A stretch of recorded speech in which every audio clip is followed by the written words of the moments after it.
It looked like any other cozy morning show: warm studio lights, glittering Christmas garlands, a relaxed host easing viewers into the day. Nothing threatening, nothing sharp. And then Meghan Markle took her seat on the sofa. In this imagined scene, no one in the building realized they were about to sit through one of the chilliest segments ever aired on British daytime TV. No one thought the interview would be cut short, and certainly no one predicted Meghan would be the one to stand up and walk away. Remember, this is a fictional, dramatized scenario, not a recap of a real interview, but a story about what happens when a friendly chat turns into something else entirely.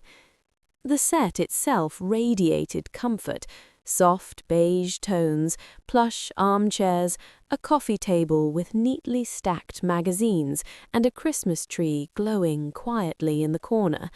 The show had built its reputation on this atmosphere: gentle, familiar, almost cozy to a fault. This wasn't the kind of program where tempers flared or voices were raised.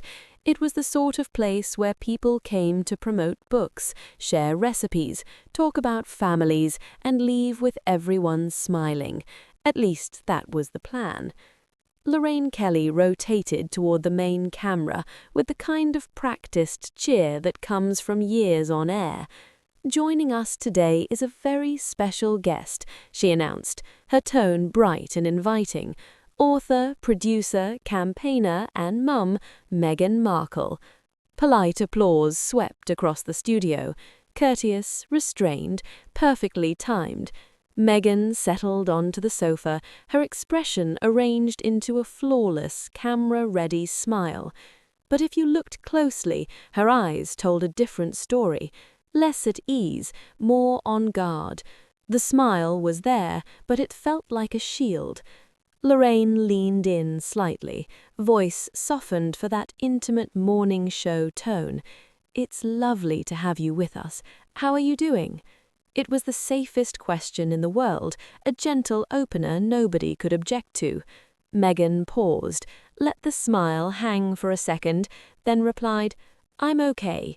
Another brief beat, although these days even saying "I'm okay" seems to come with a headline attached. Lorraine gave a light, sympathetic laugh. "I think a lot of people will understand exactly what you mean." But something in Meghan's face shifted. The polite expression stayed, yet her gaze sharpened, focused, wary, prepared. Lorraine moved into familiar, non-threatening ground: the new book, creative projects, balancing work and motherhood, standard promotional territory. The audience visibly relaxed. The room felt like it had taken a collective breath. Then Lorraine edged toward the subject everyone had really tuned in for.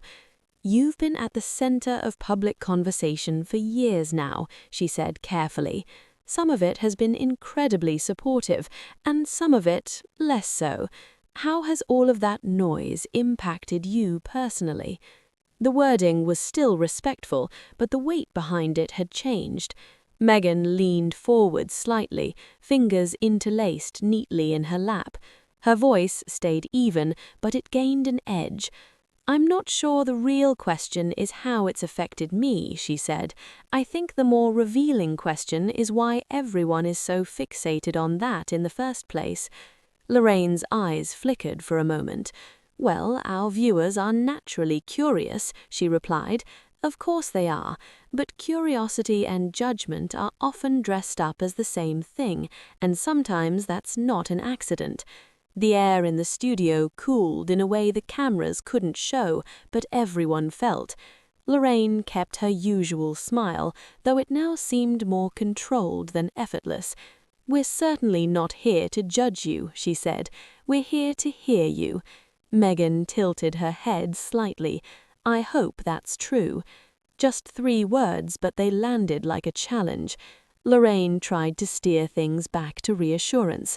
"There are still a lot of people here who really do support you deeply," she offered. Meghan smiled again, but it was no longer warm. It had distance in it. "Being supportive," she replied calmly, "isn't the same as actually understanding." Lorraine's hand drifted toward her stack of cue cards almost unconsciously. The room felt like it had shrunk. The cameras edged in closer, Meghan's face dominating the monitor. For the first time, it became obvious to everyone in the gallery this chat might not glide along the way morning television usually does. No shouting, no dramatic gestures, but there was a sense, unmistakable and growing, that the conversation was sliding into territory no one had prepped sound bites for, and Meghan knew it. Lorraine had spent decades in broadcasting. She could feel when an interview quietly rerouted itself. This was one of those moments. She shifted slightly in her seat, keeping her posture open, her demeanor calm, but the casualness was gone. "Often," she said softly, "real understanding comes from talking things through, and that's what we're doing here today." Meghan gave a small, intentional nod. "Talking," she repeated, "as long as it actually feels like a dialogue, not just an interrogation with better lighting." Lorraine hesitated for a fraction of a second, the kind of pause viewers at home might not notice, but producers absolutely would. She chose her next line with care. "There are people who feel that when difficult questions are put to you, you sometimes interpret them as attacks instead of interest." The studio fell almost completely silent. Meghan straightened in her chair, separating her hands so they rested flat against her knees. Her tone stayed even, but it gained an edge. "That way of putting it," she said, "is exactly what I'm talking about." Lorraine's brows lifted just slightly. "In what way?" she asked. "Because it starts from the assumption," she replied, "that the intention is neutral, and very often it isn't." Lorraine's voice stayed warm, trying not to escalate.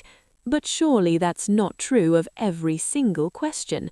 "I never said it was every question," Meghan cut in. Not loudly, not sharply enough to be rude, but definitely enough that nobody could miss the interruption. It hit harder than if she'd raised her voice. Lorraine recovered with professional smoothness. "Of course," she said, "but there is a public interest angle here too. You've chosen to speak publicly. You've chosen to share your experiences." Meghan's smile returned, but any softness had vanished. "I've told my story," she answered. "That doesn't automatically give everyone else permission to slice it up, reinterpret it, and use it however they like." Lorraine laced her fingers together, placing her hands neatly on her lap. "Some of our viewers would say they're just trying to see the entire picture," she offered. Meghan leaned back a little, gaze unwavering. "The entire picture," she repeated, slowly. "That's usually shorthand for the version that makes me easier to swallow." A low, involuntary murmur stirred somewhere in the audience, not enough to disrupt the broadcast, but enough for everyone on set to feel. Lorraine's expression tightened. "I don't think that's a fair assessment," she replied. Meghan tilted her head again. "I think it's an honest one." Lorraine inhaled. This was no longer the sort of conversation you have over coffee and pastries on a weekday morning. She adjusted her approach. "You've spoken often about the pressure that comes with media attention," she said. "But there are critics who say you're happy to use the media when it benefits you and condemn it when it doesn't." There it was, the argument that always shows up. Meghan's jaw flexed, just barely. "That viewpoint," she said evenly, "tends to come from people who have never had their entire life covered in a way that feels less like interest and more like constant surveillance." Lorraine didn't let her tone harden. "But people in the public eye, entitled to be treated with basic dignity," Meghan interjected, "and to have boundaries." Lorraine leaned in now, unconsciously mirroring Meghan's posture. "Boundaries don't always line up neatly with public accountability," she replied. Meghan's eyes flashed. "And accountability," she answered, "shouldn't be a polite word for tolerating non-stop character teardown." The space between them felt electrified. Lorraine attempted to pull the mood back from the brink. "No one on this show is trying to destroy your character," she said. Meghan's face remained unmoved. "What you intend and what it does," she replied, "are not always the same thing." The cameras caught every micro-expression, every shift in posture. Meghan's shoulders squared, her voice grew firmer, less conversational, more declarative. "And to be completely honest," she went on, "I'm exhausted by being expected to justify my own existence over and over again." Lorraine blinked. "That's not what I'm asking you to do, but that is what it turns into, every single time." Lorraine eased herself against the back of her chair, lips drawn into a thin line. For the first time, the smile vanished entirely. "We do still have to ask questions," she said evenly. Meghan held her gaze without flinching. Lorraine lifted an eyebrow. "Are you saying you shouldn't be questioned at all?" she asked. Meghan leaned in now, entirely engaged, every word intentional. "I'm saying," she replied, "that I'm not going to sit here and be pulled apart for people's breakfast entertainment." Lorraine's voice lost the last traces of its earlier softness. "This is a talk show," she said. "People tune in because they want genuine answers." Meghan nodded slowly. "And what they're often given," she countered, "is pre-packaged doubt dressed up to look like curiosity." Lorraine inhaled, sharply enough that it almost read as a gasp. "That's a very one-sided way of looking at it," she said. "So is deciding I owe you explanations," Meghan answered. The temperature in the studio seemed to rise, despite the faux snowflakes and twinkling string lights surrounding them. The wreaths, baubles, and holiday sparkle suddenly felt wildly out of place against the growing tension. Lorraine leaned forward, resting her elbows lightly on her knees. "Let me be very straightforward," she said. "There are viewers who feel you present yourself as someone who's been wronged while still living with enormous privilege." That word, wronged, victimized, hung between them like smoke. Meghan didn't react right away. She looked straight at Lorraine, jaw locked, gaze unwavering. When she did respond, her words came out slow, deliberate, tightly controlled. "Hurt doesn't vanish just because someone else thinks I should be grateful," she said. Lorraine didn't retreat. "But privilege does shape the lens we look through," she replied, "and people do notice when that lens seems selective." Meghan's voice sharpened further. "What people notice," she said, "is very often what they've been told to pay attention to." Lorraine gave a faint shake of her head. "I don't agree," she said. "They noticed when things don't add up." Meghan straightened suddenly. "Don't add up," she repeated. "Or maybe they just make people uncomfortable." Lorraine held her gaze. "You talk about wanting privacy," she said, "but you also choose to share very intimate details with the public." Something in Meghan's composure cracked. "I share on my own terms," she said, the words coming faster now. "That's the entire point." Lorraine's expression cooled. "And the public is entitled to question those terms," she replied. Meghan gave a short, humorless laugh. "Entitled," she echoed. "That one word tells me everything I need to know." Lorraine's tone grew colder. "This is a conversation," she insisted, "not a trial." "Then stop interrogating me like a witness," Meghan shot back. Any resemblance to a cozy holiday chat had vanished. Lorraine crossed her arms, a small but telling change in body language. "You came here knowing the general direction of what we'd talk about. You don't get to completely rewrite it halfway through." Meghan's eyes flashed. "But I do get to push back on questions that are built to trap me," she replied. For the first time, Lorraine's volume lifted, just a notch. "No one is trying to trap you." Meghan's voice rose to match hers. "Then stop backing me into corners." The room froze. Producers exchanged glances behind the cameras. A floor manager took one involuntary step forward, then stopped. Nobody dared interrupt. Lorraine broke the quiet first, her tone clipped now. If this discussion is that unbearable for you, why agree to it in the first place? Meghan stared straight at her. Because I genuinely believed, she replied, voice icy, that this would be a space where I'd be treated with basic respect. Lorraine didn't look away. And maybe it was, she said, until you decided every single challenge was an attack. Meghan rose from the sofa so abruptly that someone in the crew audibly sucked in a breath. I'm not going to stay here, she said, her voice tight with controlled anger, and be spoken to in this way. Lorraine looked up at her, surprised but still composed. Meghan. Meghan lifted one hand sharply. No, she said, we're done. She stepped back from the seating area, expression caught between fury and disbelief. I'm finished defending myself, she added, and I'm finished pretending this is a neutral space. Lorraine stayed seated, eyes following her movement. This isn't how professional conversations end, she said quietly. Meghan reached for her bag, and constant goading isn't how professional conversations happen.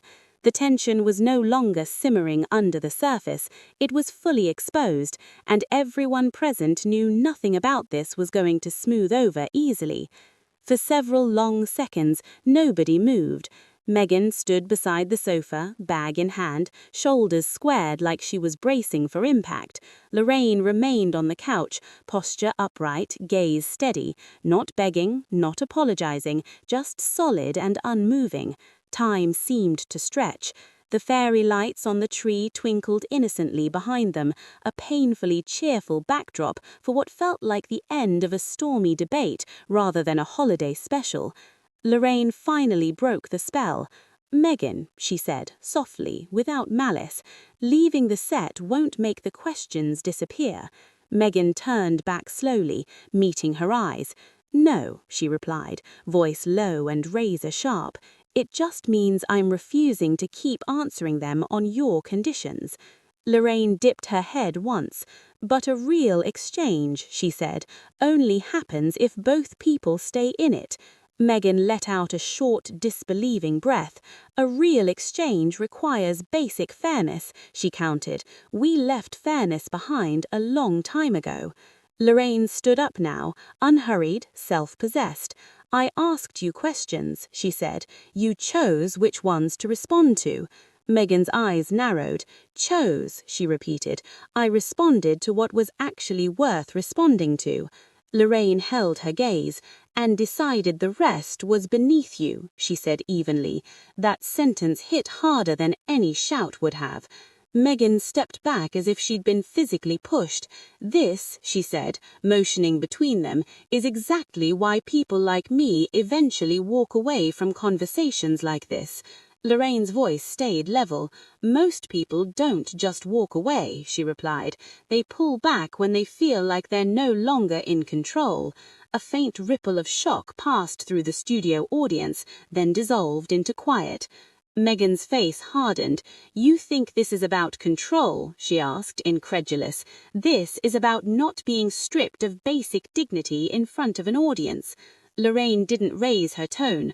True dignity, she said, doesn't shatter the moment it's challenged.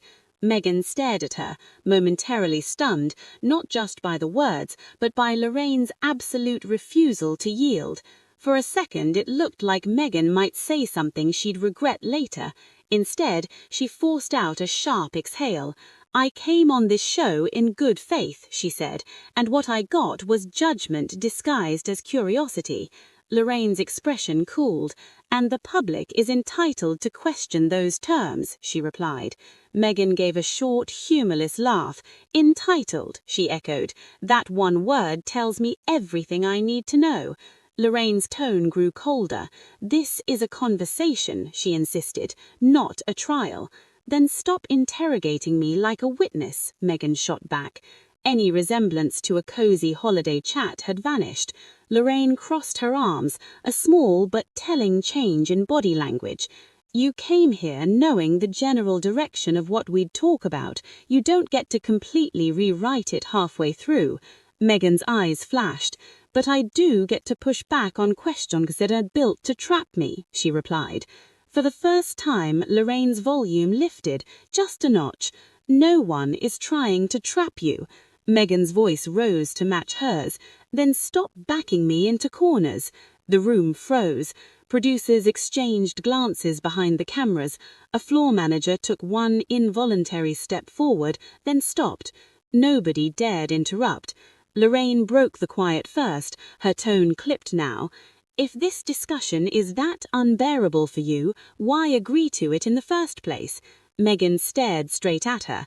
"Because I genuinely believed," she replied, voice icy, "that this would be a space where I'd be treated with basic respect." Lorraine didn't look away. "And maybe it was," she said, "until you decided every single challenge was an attack."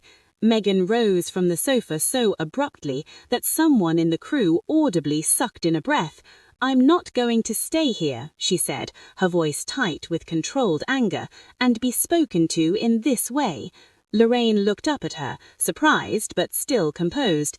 "The Meghan." Meghan lifted one hand sharply. "No," she said, "we're done." She stepped back from the seating area, expression caught between fury and disbelief. "I'm finished defending myself," she added, "and I'm finished pretending this is a neutral space." Lorraine stayed seated, eyes following her movement. "This isn't how professional conversations end," she said quietly. Meghan reached for her bag. "And constant goading isn't how professional conversations happen." The tension was no longer simmering under the surface, it was fully exposed, and everyone present knew nothing about this was going to smooth over easily. For several long seconds, nobody moved. Meghan stood beside the sofa, bag in hand, shoulders squared like she was bracing